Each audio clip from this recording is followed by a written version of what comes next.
The Oracle Network. We're all in this together!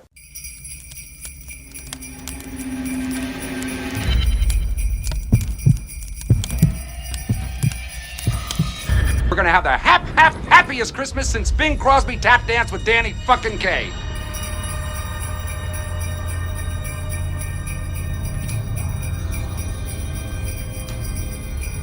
Hallelujah!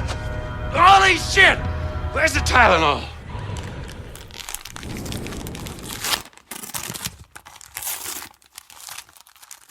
Happy holidays, everybody, and welcome to Brew Crime, the podcast where we drink brews and talk crime, conspiracies, and whatever catches our attention. This is JT and my co-host. I am Mike. You might know me from other episodes like The Whiskey War. It was the best war. It's the only war I support. And this Happy Holiday case, just to get your attention, I named it Fucking Ninjas. I'm in immediately. Like, you mentioned ninjas, I'm all about it. Yeah. So imagine this. It's sometime between 1 a.m. and 2 a.m. on September 18th, 2021 in Inyo Kern Airport in Kern County, California, located in the Mojave Desert. You are a Special Forces Staff Sergeant, part of the 160th Special Operations Aviation Regiment, or SOAR, and you are outside the hangar having a smoke for whatever reason. What I read is I'm working with aliens. Yeah. Now, of course, out of nowhere, a dude pops out of the shadows in a fucking ninja costume and starts berating the Staff Sergeant, quote, "Do you know who I am?" After the Staff Sergeant said no, the man asked, "Do you know where my family is?" Of course, the answer again would be no, because who the fuck is this guy? And now, who would have ever guessed this guy would have a bloody katana stashed away in his costume, and he would pull it out and initiate an attack? Oh my god! Yes! It's Beverly Hills Ninja 2.0. Exactly. Unfortunately for the Staff Sergeant, he was unarmed and had no way to fight back. The ninja would hit his phone as well as his knee and his leg. Being wounded, he would take off running, where he would end up jumping a fence and heading into an administration building. Oh. Yeah. First off, let me just stop us right there. I now question what the class contains in hand-to-hand combat now, because at some point you won't have something, you got your hands. How did this not work for him? It's still a full katana. Like, I mean, okay, Mike. So, pretty bloody impressive, really, as if he was hitting the knee and the leg, I can't see running, let alone jumping over a fence, being easy. I can't see running right now, and I'm sitting here talking to you. Yeah, exactly. That's probably because we've had beer. That's true. Once inside the building, he would dash around making sure all the doors were locked, and he would run into a captain. The two would be holed up inside when the ninja started kicking and banging on the door, trying to make his way inside. He thought it was a 7-Eleven bathroom. Yeah. They would get on the phone, call the local police, the Kern County Sheriff's Office. As they were waiting, the ninja would run off and find a chunk of asphalt to throw through the window. Jesus. The chunk of asphalt would sail through the window and hit the captain square in the head. Not exactly a throwing star, my dude. But now they're both injured. This is ridiculous. This is embarrassing. This is when the ninja would know the gig was up and he would take off running. What is your definition of ninja? Hold on. Ninja costume katana. Ninja. Okay. Yeah, that's it right there. He fulfills it. Finally, police would arrive on the scene and try to figure out what the fuck was going on. They would locate the katana-wielding ninja and try to get him to comply with their demands, but he was not interested in listening. No kidding. They would shoot the man with non-lethal rounds after he started to wave his sword in the air, because that is what you do when the cops show up, right? I was going to say they shoot him.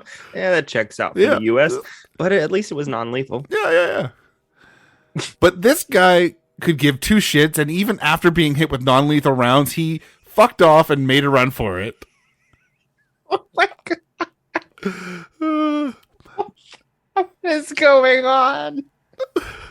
Now, of course, the police didn't give up and they tasered him and he dropped his sword. Yeah, I mean, I probably would drop a lot more than just a sword. I'd need to change my pants. Yep. This made it possible for the police to finally make the arrest. The man in the ninja suit was 35-year-old Gino Riviera, and he would be charged with attempted homicide, assault with a deadly weapon, brandishing a weapon with the intent to resist or prevent an arrest, vandalism, and instructing a peace officer in the discharge of their duties. Now, here's my question. He pulled out the katana the first time, and there was already blood on it. What the fuck? Yeah, exactly.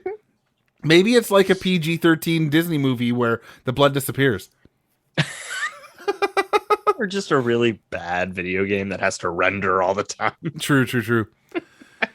At the time of writing, they still had not found out what his motivation was for the attack, because this happened this year, right?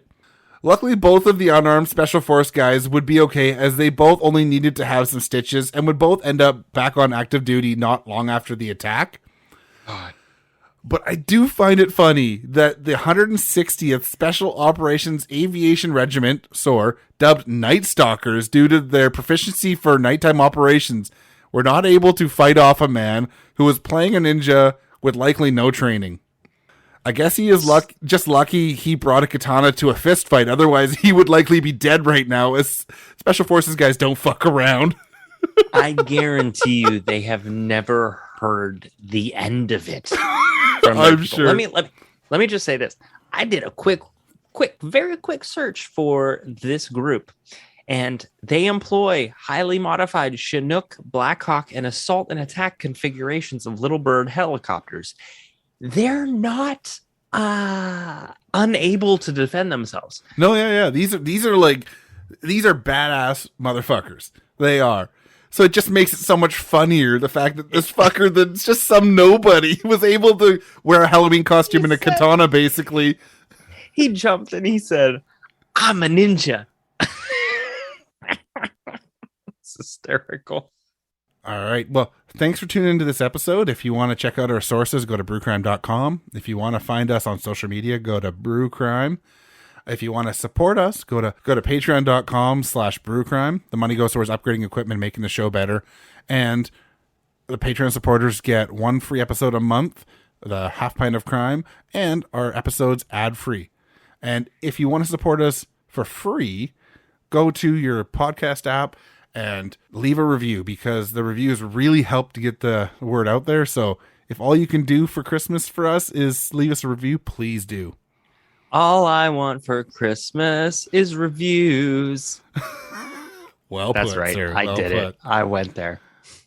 All right. Cheers. Ah. All cases in Brew Crime are written by Mike and JT or a writer we credit on the episode, and sources are put into our show notes for each episode. We always want to give credit to the people that research the cases we talk about.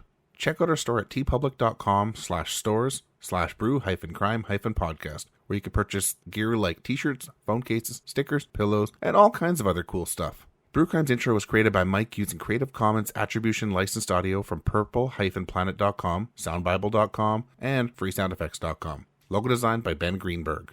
Thanks for listening to this episode of Brew Crime Podcast.